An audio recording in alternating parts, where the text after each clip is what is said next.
Good morning students. നമ്മളിപ്പം പഠിച്ചുകൊണ്ടിരിക്കുന്ന സെല്ലുകളെ കുറിച്ചാണ്.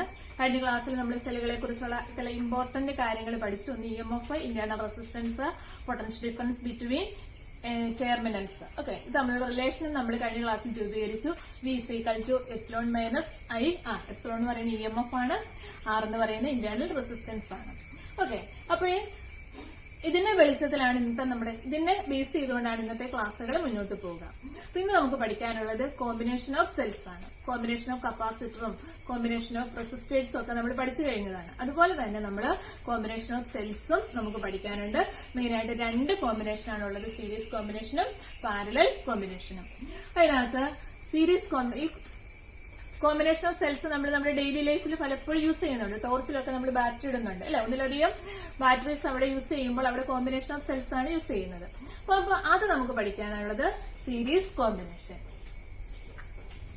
സീരീസ് കോമ്പിനേഷൻ നമ്മൾ രണ്ട് സെൽസിന്റെ സീരീസ് കോമ്പിനേഷൻ ആണ് പഠിക്കാൻ പോകുന്നത്. ഫസ്റ്റ് സെല്ല്, അതിന്റെ EMF ε1, internal resistance R1. Second cell, അതിന്റെ EMF ε2, internal resistance R2. Series combination. Point നമ്മൾ A എന്ന് കൊടുത്തു, ഈ പോയിന്റിന് B എന്ന് കൊടുത്തു, ഈ പോയിന്റിന് C എന്ന് കൊടുത്തു. ഇവിടെ ഒന്നിലധികം സെൽസ് വരുന്നു, രണ്ട് സെൽസ് വരുന്നു. അപ്പൊ ഇവിടെ നമ്മൾ ഓർത്തിരിക്കേണ്ട കാര്യം, ഇവിടുത്തെ കറന്റ് രണ്ട് സെല്ലിലും സെയിം ആണ്, സെയിം കറന്റ് ആണ്. പൊട്ടൻഷ്യൽ ആണെങ്കിൽ എന്താണ്, രണ്ടിന്റെയും കൂടി സമ്മ് വരും. അപ്പം വോൾട്ടേജ് ആഡഡ് അപ്പ് ആണ്, കറന്റ് എന്ന് പറയുന്നത് നോ ചേഞ്ച് ആണ് സീരീസ് കോമ്പിനേഷനിൽ. അപ്പൊ നമുക്ക് കണ്ടുപിടിക്കേണ്ടത് എയ്ക്കും സിക്കും അക്രോസ് ആയിട്ടുള്ള പൊട്ടൻഷ്യൽ ഡിഫറൻസ് ആണ്. അതിനുവേണ്ടി നമ്മൾ എയ്ക്കും ബിക്കും അക്രോസ് ആയിട്ടുള്ള പൊട്ടൻഷ്യൽ ഡിഫറൻസ് കണ്ടുപിടിക്കുന്നു. അതുപോലെ ബിക്കും സിക്കും ഇടയ്ക്കുള്ള പൊട്ടൻഷ്യൽ ഡിഫറൻസ് കണ്ടുപിടിക്കുന്നു. അത് രണ്ടും കൂടി എന്ത് ചെയ്യുന്നു, ആഡ് ചെയ്യുന്നു. അപ്പം എയ്ക്കും ബിക്കും എന്ന് പറയുമ്പോൾ അതിനകത്ത് വരുന്ന ഫസ്റ്റ് സെല്ലാണ്, ബിക്കും സിക്കും ഇടയ്ക്ക് വരുന്ന സെല്ലാണ് സെക്കൻഡ് സെല്ല്. അപ്പൊ ഫസ്റ്റ് നമ്മൾ കണ്ടുപിടിക്കാൻ പോവാണ് PD between A and B. അതിനെ നമുക്ക് VAB കൊണ്ട് റെപ്രസെന്റ് ചെയ്യാം. VAB = ഇക്വേഷൻ യൂസ് ചെയ്യുന്നു. ഫസ്റ്റ് സെൽ ആയതുകൊണ്ട് ε1 minus I R1. Okay, then PD between B and C. VBC = second cell ε2 minus I R2.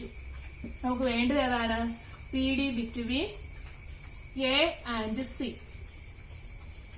അതിനെ നമുക്ക് VAC കൊണ്ട് റെപ്രസെന്റ് ചെയ്യാം. VAC എന്ന് പറയുന്നത് ഇവിടുന്ന് ഇവിടം വരെയുള്ള പൊട്ടൻഷ്യൽ ഡിഫറൻസ് ഇവിടുന്ന് ഇവിടം വരെ ഉള്ളത്. That is VAB plus VBC.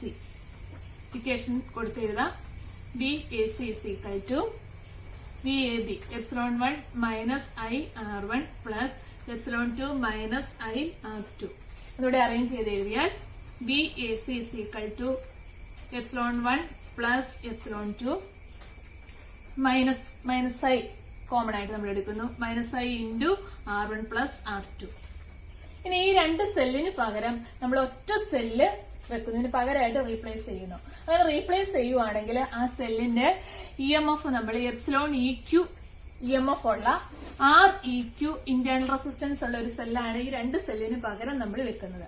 അങ്ങനെയാണെങ്കിൽ പൊട്ടൻഷ്യൽ ഡിഫറൻസ് ബിറ്റ്വീൻ A ആൻഡ് C നമുക്ക് എങ്ങനെ എഴുതാം, VAC = ആ കേസിലെ EMF εEQ minus I REQ. Okay, ഈ രണ്ട് ഇക്വേഷനും കൂടി നമുക്കൊന്ന് കമ്പയർ ചെയ്യാം. കമ്പയർ ചെയ്യുമ്പോൾ എന്ത് കിട്ടും, εEQ = ε1 plus ε2, REQ = R1 plus R2. ഇനി രണ്ട് സെല്ലിന് പകരം N സെൽസ് ഉണ്ടെങ്കിൽ എങ്ങനെ വരും, εEQ = ε1 plus ε2 plus etcetera plus εN. അതുപോലെ REQ = R1 plus R2 plus etcetera plus RN എന്ന് പറഞ്ഞതിന് അർത്ഥം എന്താണ്, ഇത് effective EMF of combination of cells. ഏത് combination, in series combination. Series combination of cell is the sum of EMF of individual cells. അതുപോലെ തന്നെ effective internal resistance in series combination is equal to sum of internal resistance of the individual cells. Okay. അപ്പൊ ഇവിടെ ഓർത്തിരിക്കേണ്ട കാര്യം, in series കോമ്പിനേഷനിൽ എന്താണ്, I same ആണ്, V = V1 plus V2. Next parallel combination.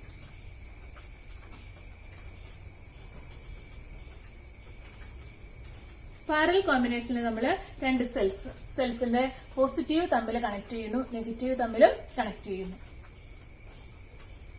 First cell ε1 internal resistance R1, second cell ε2 EMF internal resistance R2.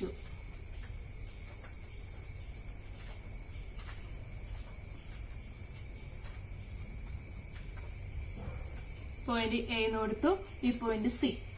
Okay, B1 B2 first സെല്ലാണ് B1 എന്ന് എടുക്കാം, സെക്കൻഡ് സെല്ലാണെങ്കിൽ B2 എന്ന് എടുക്കാം. കറന്റ് I1 I2, കറന്റ് നമുക്ക് I എന്ന് കൊടുക്കാം.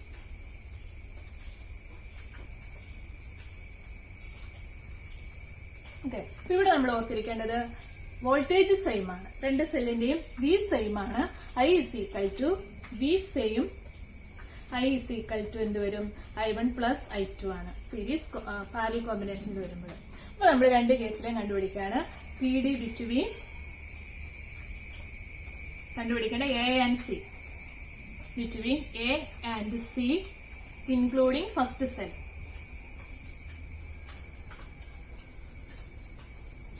First cell എങ്ങനെ കൊടുക്കാം, V സെയിം ആണെന്ന് പറഞ്ഞു, അതുകൊണ്ട് നമുക്ക് VACക്ക് പകരം V എന്ന് കൊടുക്കാം. V = ഫസ്റ്റ് സെല്ല് വന്നപ്പോൾ ε1 - I1 R1, I സെയിം അല്ല രണ്ട് കേസിൽ, അതുകൊണ്ട് I1 I2 കൊടുക്കുന്നു. ε1 - I1 R1. Therefore I1 = എങ്ങനെ എഴുതാം, ε1 - V/R1 എഴുതാം. Similarly, PD between A and C including second cell.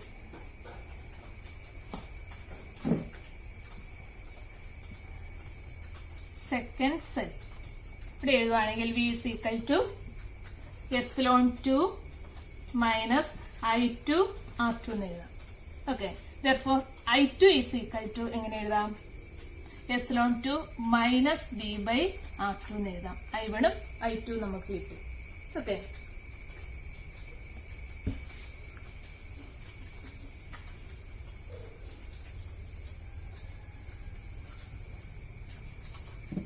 therefore the total current I =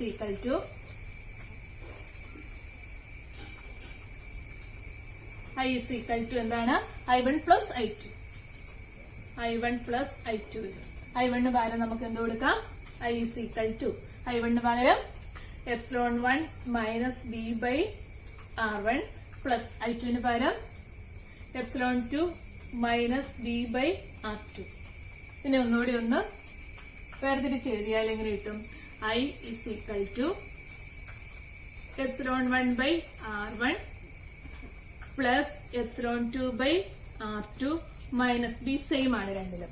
ഇവിടെ വരുമ്പോ എങ്ങനെ എടുക്കാം, 1 - B വെളിയിൽ എടുത്താൽ പിന്നെ ഇവിടെ ഉള്ള എന്താണ്, 1/R1 പ്ലസ് 1/R2. അടുത്ത സ്റ്റെപ്പില് നമുക്ക് ഇതിന്റെ LCM കാണാം. അപ്പൊ എന്ത് കിട്ടി, I = ഈ കേസില് ε1 into R2 plus ε2 into R1 by എന്ത് വരും, R1 R2. Minus B into അവിടെ നമ്മൾ കാണുന്നു, അവിടെ എന്ത് വരും, R2 plus R1 by R1 R2 എന്ന് കിട്ടും. R2 plus R1 by R1 plus R2. അടുത്ത സ്റ്റെപ്പിൽ നമ്മൾ ഈ B ഉള്ള ടേമിനെ ഇപ്പുറത്തെ സൈഡിലേക്ക് കൊണ്ടുവരുന്നു. അപ്പൊ എങ്ങനെയായി, B കൊണ്ടുവരുമ്പോ ഇത് പ്ലസ് ആവും. B into R2 plus R1 by R1 R2 = ε1 R2 plus ε2 R1 by R1 R2. ഐനെ കൊണ്ടുപോയി മൈനസ് I. അടുത്ത സ്റ്റെപ്പിൽ നമുക്ക് V സെപ്പറേറ്റ് ചെയ്യണം, അതുകൊണ്ട് ഈ ടേം കൊണ്ട് ഇതിനെ ഡിവൈഡ് ചെയ്യുന്നു. therefore V = ε1 R2 plus ε2 R1 by R1 R2 divide ചെയ്യണം. എന്ത് വരും, ഇൻറ്റു എന്ത് വരണം, മറിച്ചിട്ട് ഗുണിച്ചു R1 R2 by R1 plus R2. R2 plus R1 നമുക്ക് R1 പ്ലസ് R2 എന്ന് എഴുതാം. R2 മൈനസ് I ഇൻറ്റു ഇവിടെയും നമ്മൾ ചെയ്യുന്നു R1 R2 by R1 plus R2. Okay, ഇവിടെ ഒരു R1 R2 ഇവിടെയുണ്ട്, തമ്മില് ക്യാൻസൽ ആയി പോകും. അടുത്ത സ്റ്റെപ്പില് B is equal to എങ്ങനെ എഴുതാം? ε1 R2 plus ε2 R1 by R1 plus R2 minus I into R1 R2 by R1 plus R2 എന്ന് എഴുതാം.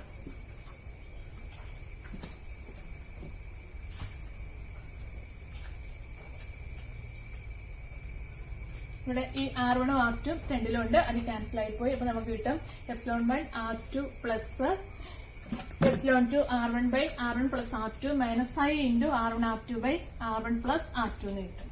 ഓക്കെ, ഇനി നമ്മള് ഈ രണ്ട് സെല്ലിന് പകരം നമ്മളെടുത്ത രണ്ട് സെല്ലിന് പകരം ഒറ്റ സെല്ല് അവിടെ നമ്മൾ റീപ്ലേസ് ചെയ്യുന്നു. ആ സെല്ലിന്റെ EMF എന്ന് പറയുന്ന ε-EQ ആണ്, അതിന്റെ ഇന്റർ റെസിസ്റ്റൻസ് എന്ന് പറയുന്ന REQ ആണ്. അങ്ങനെയാണെങ്കിൽ നമുക്ക് equation എഴുതാണ് V is equal to എന്ത് വരും? ε-EQ minus I into REQ എന്ന് കിട്ടും. ഓക്കെ, ഈ രണ്ട് ഇക്വേഷനും കൂടി കമ്പയർ ചെയ്താൽ എങ്ങനെ വരും? ε-EQ is equal to ε1 R2 plus ε2 R1 by R1 plus R2 എന്ന് എഴുതാം. അതുപോലെ REQ is equal to ഇങ്ങനെ എഴുതാം, R1 R2 by R1 plus R2 എന്ന് എഴുതാം. REQ is equal to. ഇനി ഇതിനെ നമ്മൾ സിമ്പിൾ ആയിട്ട് എഴുതുകയാണെങ്കിൽ, കുറച്ചുകൂടി സിംപ്ലിഫൈഡ് ഫോമായിട്ട് എഴുതുകയാണെങ്കിൽ ഇങ്ങനെ കിട്ടും, ε-EQ by REQ is equal to ഇത് വരും ε1 by R1 plus ε2 by R2 എന്ന് എഴുതാം. അങ്ങനെയാണ് അടുത്ത സെല്ലുണ്ടെങ്കിൽ ε3 by R3. അതുപോലെ 1 by REQ is equal to 1 by R1 plus 1 by R2 plus ഇനിയുണ്ടെങ്കിൽ 1 by R3. Okay, അപ്പൊ പാരലൽ കോമ്പിനേഷൻ നമ്മൾ ശ്രദ്ധിക്കേണ്ട കാര്യം V സെയിം ആണ്. I എന്ന് പറയുന്നത് എന്താണ്? V same, voltage same, no change ആണ്. കറണ്ട് എന്ന് പറയുന്നത് എന്താണ്? I is equal to I1 plus I2. അതിന്റെ സിംപ്ലിഫിക്കേഷൻ, ഫസ്റ്റ് സെല്ല് വെച്ച് കണ്ടുപിടിച്ചു, സെക്കൻഡ് സെല്ല് വെച്ച് കണ്ടുപിടിച്ചു, ടോട്ടൽ കറന്റ് കണ്ടുപിടിക്കുന്നു. ഇവിടെ സിംപ്ലിഫിക്കേഷൻ ആണ് വരുന്നത്. അവസാനം നമുക്ക് കിട്ടുന്നു ε-EQ is equal to ε1 R2 plus ε2 R1 by R1 plus R2. അതുപോലെ REQ is equal to R1 R2 by R1 plus R2. Okay, അടുത്തായിട്ട് നമ്മൾ പഠിക്കാൻ പോകുന്ന ക്രിച്ചോഫ്സ് റൂൾ ആണ്. നമ്മൾ ഇലക്ട്രിക്കൽ സർക്യൂട്ടിലെ പൊട്ടൻഷ്യൽ ഡിഫറൻസ് കാൽക്കുലേറ്റ് ചെയ്യാൻ വേണ്ടിയിട്ട് നമ്മൾ ഇതുവരെ പഠിച്ച ഒറ്റ റൂളേ ഉള്ളൂ, ഓംസ് ലോ ആണത്. അപ്പൊ ഒന്നിലധികം റെസിസ്റ്റൻസ് സെൽസ് ഒക്കെ ഒരു സർക്യൂട്ടിൽ വരുമ്പോൾ, എന്ന് പറഞ്ഞാൽ ഒരു കോംപ്ലിക്കേറ്റഡ് ആയിട്ടുള്ള ഒരു സർക്യൂട്ട് അല്ലെങ്കിൽ നെറ്റ്വർക്കിൽ വരുമ്പോൾ അവിടുത്തെ പൊട്ടൻഷ്യൽ ഡിഫറൻസ് കാൽക്കുലേറ്റ് ചെയ്യാൻ വേണ്ടിയിട്ട് ഓംസ് ലോ നമുക്ക് മതിയാവില്ല. അങ്ങനെ വരുമ്പോൾ നമ്മൾ ഉപയോഗിക്കുന്ന റൂളാണ് ക്രിച്ചോഫ്സ് റൂൾ. ക്രിച്ചോഫ്സ് റൂളിനെ നമ്മൾ കൺസിഡർ ചെയ്യുന്നത് expression for conservation of charges and energy ആയിട്ടാണ്. Conservation law for charges and energy. ക്രിച്ചോഫ്സിന് രണ്ട് റൂൾസ് ആണുള്ളത്. ഒന്ന് ജംഗ്ഷൻ റൂള്, അതിന് പറയുന്ന മറ്റൊരു പേര് കറന്റ് റൂളാണ്. രണ്ടാമത്തെ റൂൾ എന്ന് പറയുന്നത് loop rule or mesh rule അല്ലെങ്കിൽ വോൾട്ടേജ് റൂൾ. അതിനകത്ത് ഫസ്റ്റ് റൂൾ നമുക്ക് പഠിക്കാം, ജംഗ്ഷൻ റൂൾ. ജംഗ്ഷൻ റൂൾ പറയുന്ന ഇതാണ്, at any junction in electrical circuit the entering current is equal to leaving current. ആ ജംഗ്ഷനിലേക്ക് വരുന്ന കറന്റും ജംഗ്ഷനിൽ നിന്ന് പോകുന്ന കറന്റും എന്തായിരിക്കും? സെയിം ആയിരിക്കും. Entering current is equal to leaving current. നമുക്ക് ഉദാഹരണം കാണിച്ചാൽ ഇതൊരു ജംഗ്ഷനാണ്. ജംഗ്ഷൻ മീൻസ് ഒരു സർക്യൂട്ടിലെ പല വയറുകൾ വന്ന് കൂടിച്ചേരുന്ന സ്ഥലം, പല കണക്ഷൻസ് വന്ന് കൂടിച്ചേരുന്ന സ്ഥലം. ഇവിടെ ഞാനൊരു 3 കേസാണ് കാണിച്ചിരിക്കുന്നത്. ഇവിടെ I1, I2, I3. ഓക്കെ, ഇവിടെ I1 എന്ററിംഗ് കറന്റ് ആണ്, I2 I3 ലീവിംഗ് കറന്റ് ആണ്. ഇത് നമുക്ക് എഴുതുവാണെങ്കിൽ ഇങ്ങനെ എഴുതാം, I1 is equal to I2 plus I3 എന്ന് എഴുതാം. ഒന്നുകൂടി എഴുതിയാൽ I1 minus I2 plus minus I3 is equal to 0 എന്ന് എഴുതാം. എന്ന് പറഞ്ഞാൽ എന്താണ്? Total current sigma I is equal to എന്ത് വരും? 0 വരും. എന്ന് പറഞ്ഞാൽ at any junction the algebraic sum of the current is equal to 0. വളരെ എളുപ്പമുള്ള റൂളാണ്. എന്താണ്? at any junction entering current is equal to leaving current. രണ്ടാമത്തെ rule loop rule or mesh rule എന്ന് പറയും. Mesh rule, junction rule. രണ്ടാമത്തെ mesh rule or loop rule അല്ലെങ്കിൽ voltage rule പറയും. Voltage rule പറയുന്ന ഇതാണ്: algebraic sum of potential difference across all elements in a closed loop is 0. Algebraic sum of potential difference across in all elements in a closed loop is equal to 0. ഇവിടെ നമ്മളൊരു closed loop consider ചെയ്യുന്നു.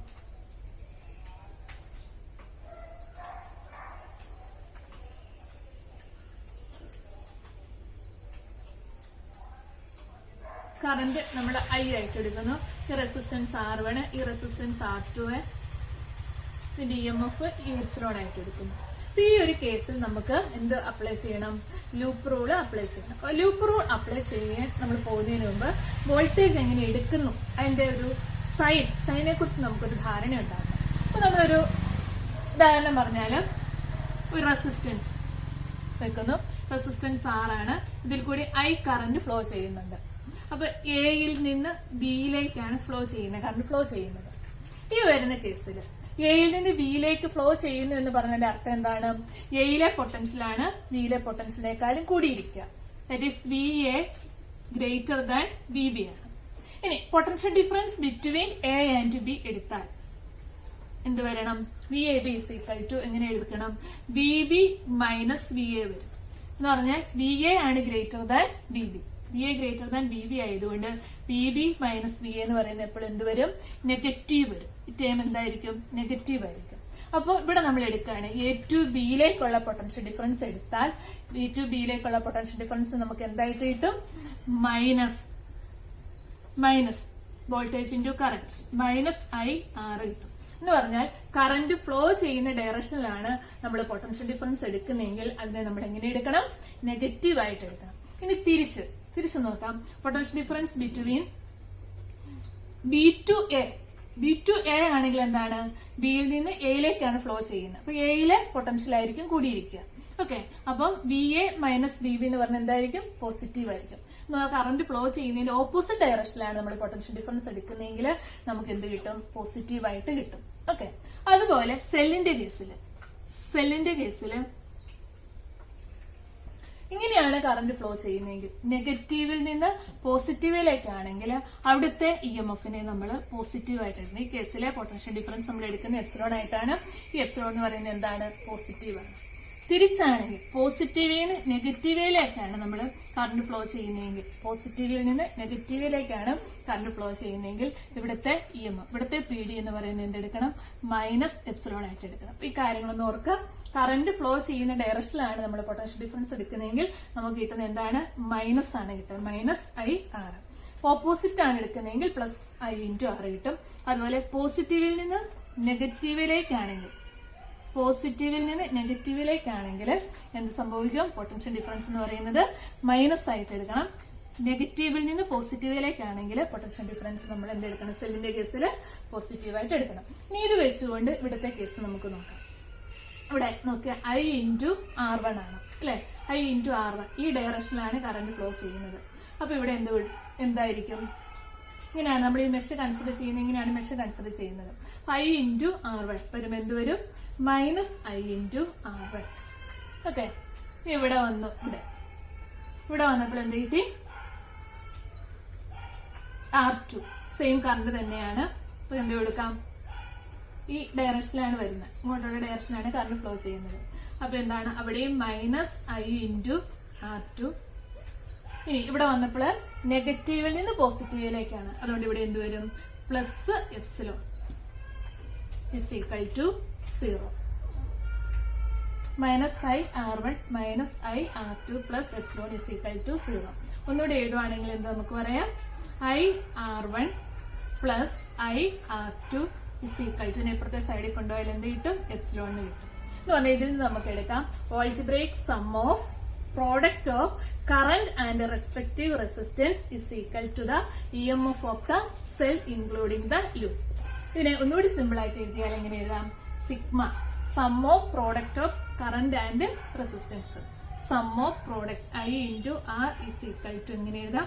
Epsilon എന്ന് എഴുതാം. Okay, ഇതാണ് രണ്ടാമത്തെ rule, voltage rule. ഇതൊന്നും കൂടി ഈ മെഷ് റൂൾ ഒന്നും കൂടി മനസ്സിലാകാൻ വേണ്ടിയിട്ട് ഞാനൊരു ഉദാഹരണം കൂടി എക്സ്പ്ലെയിൻ ചെയ്യാം.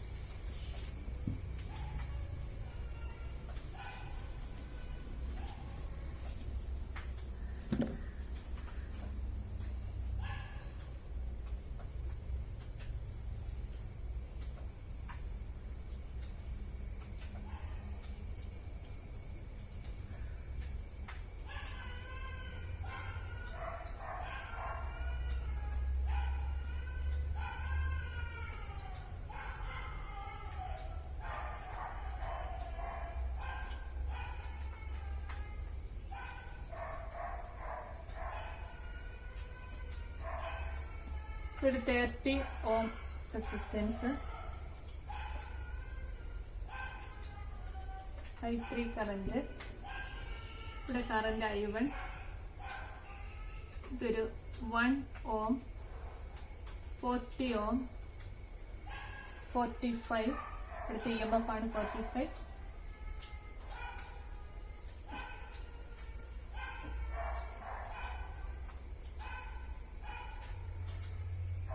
ഒരു 1 ohm, ഒരു 20 ohm. ഓക്കെ, ഇവിടെ നമുക്ക് ഇത് കൊടുക്കാം A, B, C, D, E, F. ഇവിടെ നമുക്ക് 3 മെഷുകൾ നമുക്ക് കൺസിഡർ ചെയ്യാൻ പറ്റും. മെഷ് കൊണ്ട് ഉദ്ദേശിക്കുന്നത് കാരണം സ്റ്റാർട്ട് ചെയ്തിട്ട് അവിടെ തന്നെ ആ പോയിന്റിൽ തന്നെ എൻഡ് ചെയ്യുന്നു. ഈ കേസിലാണെങ്കിൽ ABCFA ഒരു മെഷാണ്. അതുപോലെ ABDEA ഒരു മെഷാണ്. അതുപോലെ FEDCF ഒരു മെഷാണ്. അപ്പൊ എവിടെ നിന്നാണോ സ്റ്റാർട്ട് ചെയ്യുന്നത് ആ സ്റ്റാർട്ട് ചെയ്തിട്ട് അവിടെ തന്നെ വന്ന് എൻഡ് ചെയ്യുന്ന കേസാണ് നമ്മൾ മെഷ് ആയിട്ട് കൺസിഡർ ചെയ്യുന്നത്. അപ്പൊ 3 മെഷ്. ഒന്നാമത്തെ മെഷ് എടുക്കാം. മെഷ് പൊട്ടൻഷ്യൽ ഡിഫറൻസ് ആണോ മെഷിലെ കാൽക്കുലേറ്റ് ചെയ്യുന്നത്. Mesh ABCFA. മെഷ് ABCFA എല്ലാരും കണ്ടല്ലോ. ഇനി ഇവിടുത്തെ കറന്റ് ആദ്യത്തെ ഇവിടെ 30 ohm ഉണ്ട്. കറന്റ് എന്ന് പറയുന്നത് എത്രയാണ്? I1 ആണ്. നോക്കിക്കേ, നമ്മൾ എടുക്കുന്ന ഈ ഡയറക്ഷനിലാണ് നമ്മൾ മെഷ് എടുക്കുന്നത്. മെഷ് എടുക്കുന്ന അതേ ഡയറക്ഷനിൽ തന്നെയാണ് കറന്റ് വരുന്നത്. അപ്പൊ ഇതെന്തായിട്ട് വരും? മൈനസ് വരണം. I × R minus 30 I1. Okay, ഇനി ഇവിടെ വന്നു. ഇവിടെ 2 റെസിസ്റ്റൻസ് ഉണ്ട്. സീരീസ് കോമ്പിനേഷൻ വരുന്നത് 40 ohm ഉള്ള റെസിസ്റ്റൻസും 41 ohm ഉള്ള റെസിസ്റ്റൻസും. അപ്പൊ നമുക്ക് 40 + 1 41 എന്ന് എടുക്കാം. ഇനി ഇവിടെ നോക്കി, ഇവിടെ കറന്റ് ഡയറക്ഷൻ നമ്മൾ മെഷ് എടുക്കുന്ന അതേ ഡയറക്ഷനിലാണ് ഇവിടെ വരും. ഇവിടുത്തെ കറന്റ് എത്രയാണ്? I3 ആണ്. അപ്പൊ നമുക്ക് ഇവിടെ എന്ത് കൊടുക്കും? -41. ഏതാണ് കറന്റ്? I3. -1 എന്തുകൊണ്ടാണ്? നമ്മൾ എടുക്കുന്ന ഈ ഡയറക്ഷനാണ്. മെഷിന്റെ എടുക്കുന്ന ഡയറക്ഷനും കറന്റ് ഡയറക്ഷനും സെയിം ആണ്. ഇനി ഇവിടുത്തെ EMF 45 ആണ്. ഇവിടെ നോക്കിയാൽ നെഗറ്റീവിൽ നിന്ന് പോസിറ്റീവിലേക്കാണ്. അതുകൊണ്ട് അതിനെ നമ്മൾ എന്തായിട്ട് എടുത്തു? പ്ലസ് ആയിട്ട് എടുത്തു. 45 = 0. അടുത്ത mesh ABDEA. ABDEA mesh consider ചെയ്ത് ഇവിടെ ഇതാണ് നമ്മൾ എടുക്കുന്ന മെഷ്. നോക്കി, ഇവിടെ -30 I1. ഇനി ഇവിടെ വരുമ്പോൾ നമ്മൾ ഇങ്ങോട്ടാണ് എടുക്കുന്നത്. പക്ഷെ കറന്റ് ഫ്ലോ ചെയ്യുന്ന ഡയറക്ഷൻ ഇങ്ങോട്ടാണ് നമ്മൾ മെഷ് കൺസിഡർ ചെയ്തെടുക്കുന്ന ഇങ്ങോട്ടാണ്. ഇങ്ങനെയാണ് എടുക്കുന്നത്. കറന്റ് ഫ്ലോ ചെയ്യുന്ന ഡയറക്ഷൻ ഓപ്പോസിറ്റ് ആണ്. അപ്പൊ എന്തുവരും? 20 സീരീസ് കോമ്പിനേഷൻ ആയിട്ട് വരും. 20 + 1 21 വരും.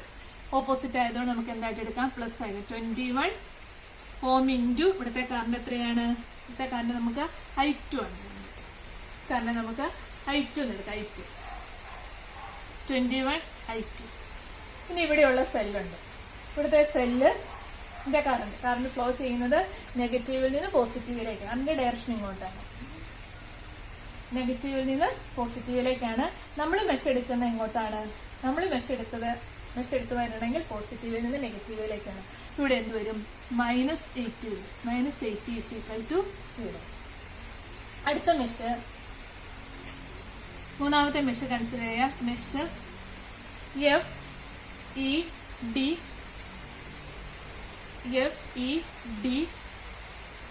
FEDCF കൺസിഡർ ചെയ്താൽ ഇവിടെ മെഷ് I2 നെഗറ്റീവിൽ നിന്ന് പോസിറ്റീവിലേക്ക് വരും. ഇപ്പൊ 80 ഇവിടെ ഫ്ലോ ചെയ്യുന്ന ഡയറക്ഷനാണ് വരിക. അപ്പൊ എന്ത് വരും? മൈനസ് വരും. 21 ഇൻറ്റു I2 ഇവിടെ കറണ്ടിന്റെ ഡയറക്ഷൻ തന്നെ വരും. 41 മൈനസ് വരും. 41 ഇൻറ്റു I3. ഇനി ഇവിടെ നെഗറ്റീവിൽ നിന്ന് പോസിറ്റീവിലേക്കാണ് വരുന്നത്. അപ്പൊ ഇവിടെ എന്ത് വരും? 45 പ്ലസ് വരും =0. ഓക്കെ, ഓർക്കുക കറന്റ് ഫ്ലോ ചെയ്യുന്ന ഡയറക്ഷൻ ആണെങ്കിൽ നമ്മൾ അവിടെ നെഗറ്റീവ് എടുക്കണം. അതുപോലെ സെന്റിലിന്റെ കേസിൽ നെഗറ്റീവിൽ നിന്ന് പോസിറ്റീവിലേക്കാണെങ്കിൽ പോസിറ്റീവായിട്ട് എടുക്കും, പോസിറ്റീവിൽ നിന്ന് നെഗറ്റീവിലേക്കാണെങ്കിൽ നെഗറ്റീവായിട്ടാണ് നമ്മൾ EMF എടുക്കുക. അപ്പൊ 2 റൂൾസ് വളരെ ഇമ്പോർട്ടന്റ് ആണ്, സിമ്പിൾ ആണ് റൂൾസ്. എല്ലാവരും നല്ലോണം പഠിക്കും. അടുത്ത നമ്മൾ പഠിക്കാൻ പോകുന്ന വീറ്റ്സ്റ്റോൺ ബ്രിഡ്ജ് ആണ്. ക്രിച്ചോഫ്സ് റൂളിന്റെ പ്രാക്ടിക്കൽ നെറ്റ്വർക്ക് ആണ് വീറ്റ്സ്റ്റോൺ ബ്രിഡ്ജ് കൊണ്ട് ഉദ്ദേശിക്കുന്നത്. ഇതിനകത്ത് 4 റെസിസ്റ്റേഴ്സ് ഉണ്ട്, R1, R2, R3 and R4. അതൊരു ബ്രിഡ്ജ് രൂപത്തിലാണ് അറേഞ്ച് ചെയ്തിരിക്കുന്നത്. അതിന് എക്കും സിക്കും ഇടയ്ക്ക് നമ്മളൊരു സെല്ല് കണക്ട് ചെയ്യുന്നു, ബിക്കും ഡിക്കും ഇടയ്ക്ക് നമ്മളൊരു ഗാൽവനോമീറ്റർ കണക്ട് ചെയ്യുന്നു. ആ ഗാൽവനോമീറ്ററിൽ കൂടെ ഉള്ള കറന്റിനാണ് IG കൊണ്ട് റെപ്രസെന്റ് ചെയ്തിരിക്കുന്നത്. അവിടുത്തെ റെസിസ്റ്റൻസ് ആണ് G കൊണ്ട് റെപ്രസെന്റ് ചെയ്യുന്നത്. ഓക്കെ, ഇനി നമ്മൾ ഇവിടെ ക്രിച്ചോഫ്സ് റൂൾ അനുസരിച്ച് 2 മെഷ് ഇവിടെ നമുക്ക് കൺസിഡർ ചെയ്യാൻ പറ്റും.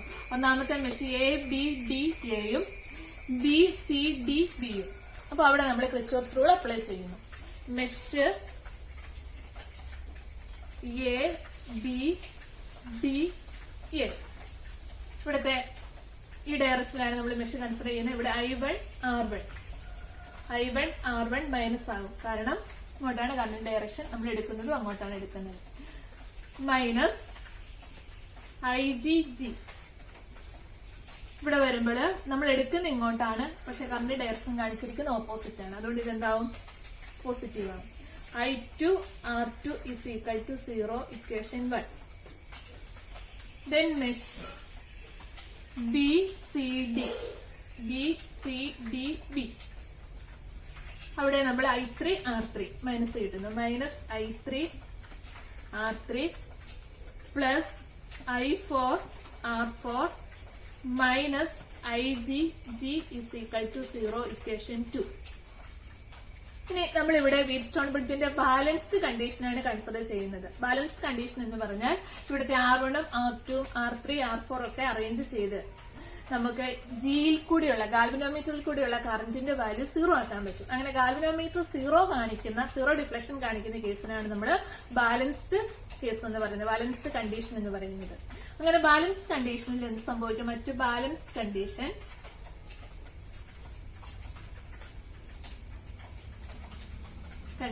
എന്താവും? IG =0 ആവും. IG 0 ആണെങ്കിൽ ഇക്വേഷൻ 1 ബിക്കംസ്, ഇവിടെ ഈ ടേം 0 ആയിപ്പോയി. പിന്നെ ഇവിടെ എന്താണ്? Minus I1 R1 plus I2 R2 =0. ഒന്നുകൂടെ അറേഞ്ച് ചെയ്ത് എഴുതിയാൽ I1 R1 = ഇപ്പുറത്തെ സൈഡിലോട്ട് കൊണ്ടുപോയി I2 R2 equation 3. Similarly equation 2 becomes, ഇവിടെ ഈ term 0 ആയിപ്പോവും. Minus I3 R3 plus I4 R4 =0. ഇതിനെ അറേഞ്ച് ചെയ്ത് എഴുതിയാൽ I3 R3 I4 R4 equation 4 എന്ന് കൊടുക്കാം. പിന്നെ ഇവിടെ നമ്മൾ ഫിഗറിൽ നോക്കിയാൽ IG 0 ആകുന്ന കേസിൽ നോക്കിയേ, I1 കറന്റ് ഇവിടെ വരുന്നു, അതിൽ ഇവിടെ 2 ആയിട്ട് സ്പ്ലിറ്റ് ചെയ്യുമായിരുന്നു. പക്ഷെ ഇവിടെ IG 0 ആയി പോയതുകൊണ്ട് I1 കംപ്ലീറ്റ് ആയിട്ട് ഇതിലെ I3 ആയി മാറി. അതുപോലെ തന്നെ I2 ഇവിടുന്ന് കൊടുക്കുന്നുമില്ല വാങ്ങുന്നുമില്ല. I2 കംപ്ലീറ്റ് ആയിട്ട് എന്താണ്? I4 ആണ്. അപ്പൊ എന്താണ്? ഇഫ് IG =0 then എന്ത് വരും? I1 =I3 and I2 =I4. Then equation 3/4 കാണുന്നു. ഇക്വേഷൻ 3/4 ഇവിടെ I1 R1/I3 R3. I1 ഉം I3 ഉം സെയിം ആണ്. നമുക്ക് എന്ത് കിട്ടും? I1 എഴുതിയേക്കാം. I1 R1/I3 R3 =I2 R2/I4 R4. I1 ഉം I3 ക്യാൻസൽ ആയിപ്പോയി, I2 I4 ക്യാൻസൽ ആയിപ്പോയി. നമുക്ക് കിട്ടുന്നതാണ് R1/R3 is equal to R2/R4. Or എന്തെടുക്കാം, ഒന്നുകൂടി അറേഞ്ച് ചെയ്ത് R1/R2 is equal to R3/R4. നേരെ തിരിച്ചാണെങ്കിലോ R2/R1 is equal to R4/R3. ഇതിനാണ് നമ്മൾ പറയുന്നത് വീറ്റ്സ്റ്റോൺ ബ്രിഡ്ജിന്റെ ബാലൻസ്ഡ് കണ്ടീഷൻ. ഓക്കെ, ഈ ഇക്വേഷൻ വെച്ചിട്ട് നമുക്ക് എന്ത് കണ്ടുപിടിക്കാം, R4ന്റെ വാല്യൂ കണ്ടുപിടിക്കാം. R4 എന്ന് പറയുന്ന ഒരു അൺനോൺ റെസിസ്റ്റൻസ് ആണെങ്കിൽ R4 is equal to, ഇതിനൊന്നുകൂടി മാറ്റി എഴുതുവാണെങ്കിൽ നമുക്ക് ഇങ്ങനെ എഴുതാം, R2/R1 is equal to R4/R3. Same ആണ്. Then R4 is equal to എന്തെഴുതാം, R2/R1 into എന്ത് വരും, R3. ബാക്കി 3 റെസിസ്റ്റൻസും നമുക്കറിയാമെങ്കിൽ എന്തെഴുതാം, 4ാമത്തെ റെസിസ്റ്റൻസ് നമുക്ക് കണ്ടുപിടിക്കാം. 3 റെസിസ്റ്റൻസ് അറിയണമെന്നില്ല. ഇവിടെ നമുക്ക് R1/R2/R1 എന്ന റേഷ്യോ അറിയാമെങ്കിലും എന്താണ്, R3യുടെ വാല്യൂ അറിയാമെങ്കിൽ നമുക്ക് എന്ത് കണ്ടുപിടിക്കാം, R4 കണ്ടുപിടിക്കാൻ പറ്റും. അപ്പൊ അൺനോൺ റെസിസ്റ്റൻസിനെ കണ്ടുപിടിക്കാനാണ് വീറ്റ്സ്റ്റോൺ ബ്രിഡ്ജ് പ്രിൻസിപ്പിൾ യൂസ് ചെയ്യുന്നത്. വളരെ ഇമ്പോർട്ടന്റ് ആണ്. ഈ ഫിഗർ വരയ്ക്കുക. ബാലൻസ്ഡ് കണ്ടീഷൻ കൺസിഡർ ചെയ്യുന്നു. ക്രിച്ചേഴ്സ് മെഷ് റൂൾ അനുസരിച്ച് 2 മെഷിലെ വോൾട്ടേജിന്റെ ഇക്വേഷൻ എഴുതുന്നു. ബാലൻസ്ഡ് കണ്ടീഷൻ വരുന്നു. അവസാനം നമുക്ക് R1/R3 is equal to R2/R4 or ഈ 3 ഫോർമാറ്റിലെ ഏതെങ്കിലും ഒരു തരത്തിലെ ഇക്വേഷൻസ് നമുക്ക് കിട്ടും. ഓക്കെ, അടുത്തായിട്ട് നമ്മൾ പഠിക്കാൻ പോകുന്ന മീറ്റർ ബ്രിഡ്ജ് ആണ്. വീറ്റ്സ്റ്റോൺ ബ്രിഡ്ജ് പ്രിൻസിപ്പിളിന്റെ പ്രാക്ടിക്കൽ ആപ്ലിക്കേഷൻ ആണ് മീറ്റർ ബ്രിഡ്ജ്. അപ്പൊ മീറ്റർ ബ്രിഡ്ജിന്റെ ഒരു കൺസ്ട്രക്ഷനും അതിന്റെ കണക്ഷനും ഒക്കെയാണ് ഇവിടെ കാണിച്ചിരിക്കുന്നത്. അപ്പൊ ആ പേര് വരാൻ കാരണം ഈ ഉപകരണത്തിലെ ഏറ്റവും ഇമ്പോർട്ടന്റ് ആയിട്ടുള്ള പോർഷൻ എന്ന് പറയുന്നത് 1 മീറ്റർ ലെന്ത് ഉള്ള വയറാണ്. അതാണ് നമ്മൾ AB കൊണ്ട് റെപ്രസെന്റ് ചെയ്തിരിക്കുന്നത്. 1 മീറ്റർ ലെന്ത് ഉള്ള 100 സെന്റിമീറ്റർ. പിന്നെ ഇവിടെ മീറ്റർ ബ്രിഡ്ജിനകത്ത് ഈ കാണിച്ചിരിക്കുന്ന കോപ്പർ സ്ട്രിപ്പുകളാണ്. ഇതിനിടയ്ക്ക് ഒരു ഗ്യാപ്പ് ഉണ്ട്. ഈ ഗ്യാപ്പില് നമ്മളൊരു അൺനോൺ റെസിസ്റ്റൻസ് കണക്ട് ചെയ്യുന്നു. ഇവിടെ നമുക്ക് അറിയാവുന്ന ഒരു റെസിസ്റ്റൻസ്, നോൺ റെസിസ്റ്റൻസ്, അതാണ് S കൊണ്ട് റെപ്രസെന്റ് ചെയ്തിരിക്കുന്നത്, അത് കണക്ട് ചെയ്യുന്നു. സാധാരണ നമ്മൾ റെസിസ്റ്റൻസ് ബോക്സ് ആണ് യൂസ് ചെയ്യുന്നത്. ഇനി ഇവിടെ G കൊണ്ട് ഉദ്ദേശിക്കുന്ന ഗാൽവനോമീറ്റർ ആണ്. ഗാൽവനോമീറ്ററിന്റെ എൻഡിൽ ഒരു മൂവബിൾ ആയിട്ടുള്ള ഒരു മെറ്റൽ പീസ് ഉണ്ട്. അതിനാണ് നമ്മൾ ജോക്കി എന്ന് പറയുന്നത്. അപ്പൊ ജോക്കി നമുക്ക് അങ്ങോട്ടും ഇങ്ങോട്ടും മൂവ് ചെയ്യാനായിട്ട് പറ്റും. ഇവിടെ ഒരു സെല്ല്, കീ, ഇത്രയാണ് സർക്യൂട്ടിനകത്ത് വരുന്ന കാര്യങ്ങൾ. അപ്പൊ നമ്മുടെ ഉദ്ദേശം എന്ന് പറയുന്നത് വീറ്റ്സ്റ്റോൺ ബ്രിഡ്ജ് പ്രിൻസിപ്പിൾ ഉപയോഗിച്ച്, മീറ്റർ ബ്രിഡ്ജ് ഉപയോഗിച്ച് നമ്മൾ എന്ത് കണ്ടുപിടിക്കണം, R-ന്റെ വാല്യൂ, അൺനോൺ റെസിസ്റ്റൻസ് നമ്മൾ കണ്ടുപിടിക്കണം. നമുക്ക് അറിയാവുന്ന വാല്യൂ ആണ്, S-ന്റെ വാല്യൂ നമുക്കറിയാം. അതുപോലെ L നമുക്കറിയാം, 100 - L നമുക്ക് കണ്ടുപിടിക്കാൻ പറ്റും അതിനകത്തുനിന്ന്. അപ്പൊ നമ്മൾ ചെയ്യുന്നത്, ഇവിടെ നോൺ റെസിസ്റ്റൻസ് ഒരു പർട്ടിക്കുലർ വാല്യൂ നമ്മൾ കൊടുക്കുന്നു. റെസിസ്റ്റൻസ് ബോക്സിലാണെങ്കിൽ ഒരു പർട്ടിക്കുലർ റെസിസ്റ്റൻസ് സർക്യൂട്ടിൽ നമ്മൾ ഇൻക്ലൂഡ് ചെയ്യുന്നു. അതിനുശേഷം നമ്മൾ ഈ ജോക്കി എയിൽ നിന്ന് ബിയിലേക്ക് മൂവ് ചെയ്യും.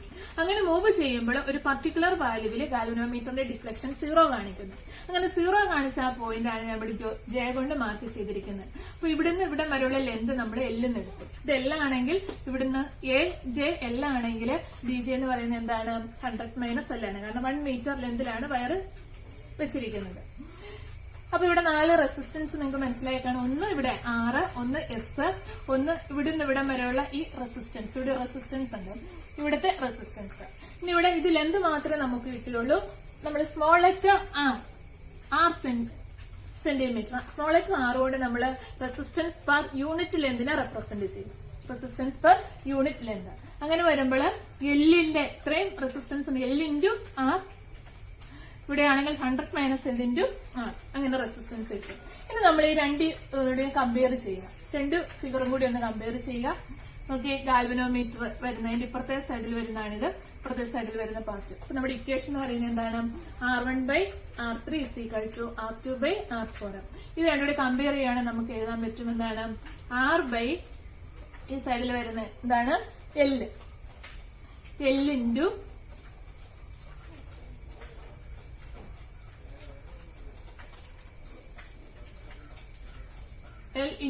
R സെന്റിമീറ്റർ ആണ്, is equal to S by 100 - L × ഇത് വരും, R വരും. ഇതൂടെ അറേഞ്ച് ചെയ്ത് എഴുതിയാൽ നമുക്ക് കണ്ടുപിടിക്കേണ്ട R ആണ്. R is equal to S × L × R by 100 - L × R. രണ്ടിലും 6 ക്യാൻസൽ ആയി പോയി.